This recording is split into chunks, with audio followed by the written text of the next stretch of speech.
I thought everything was all right, you know, until my girl invited me to church. And boy, I got confronted with it. I got confronted with the 10 commandments, not the 10 suggestions, you know, 10 commandments, God's perfect law. The 10th commandment, that what? You mustn't covet, I did it. 9th commandment, you mustn't lie. The 8th commandment, that you mustn't steal. 7, you mustn't commit adultery or commit any kind of illicit sin like fornication, which I was guilty of. You know what I'm saying?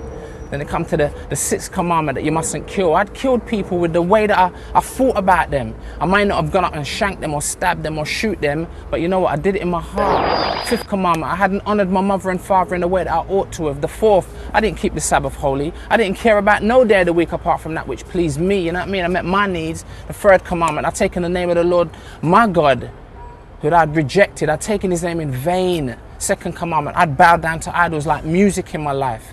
1st commandment, I didn't love God with all my heart, all my soul, all my strength and all my might.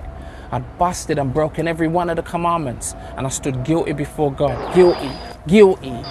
What does a guilty man do? Well, you know what?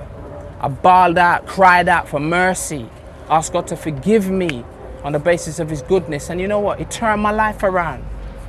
Truly, we call him not just the Christ, not the Lamb of God, who come to save sinners like me.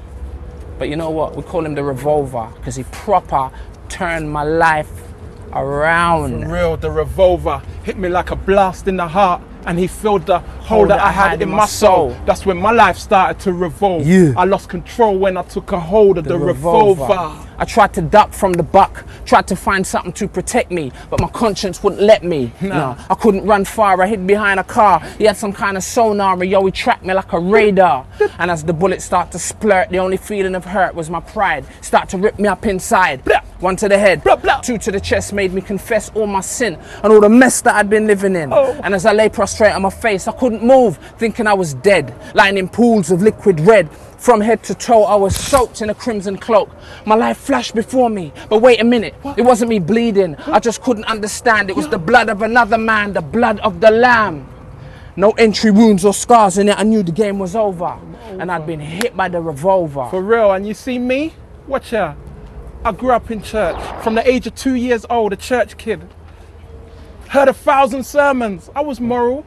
I'd never smoked weed. I'd never fornicated. I'd never been out there, and I was a coward, man. I couldn't even shoplift.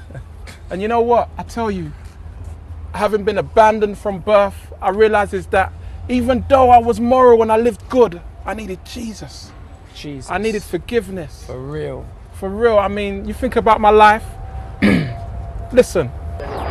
Entered my world and got abandoned like a broke down car. Mom, I still don't know who you are. Dad weren't around much. Grew with Gran who lived the meaning of love. And like a coat hanger, Jesus hooked me up from above. Yeah. I'm that church kid who never did a bid, never pulled a heist, never took a life. Once I walked on road with a knife. Yeah, I popped a gun, but not at anyone. Round my ends, it's often done. So I'm digging diamonds from the dung. It's E-Miner. Yeah. M.O. Yeah, that's me, Rob Rhyme, the Pilgrim. That's our world.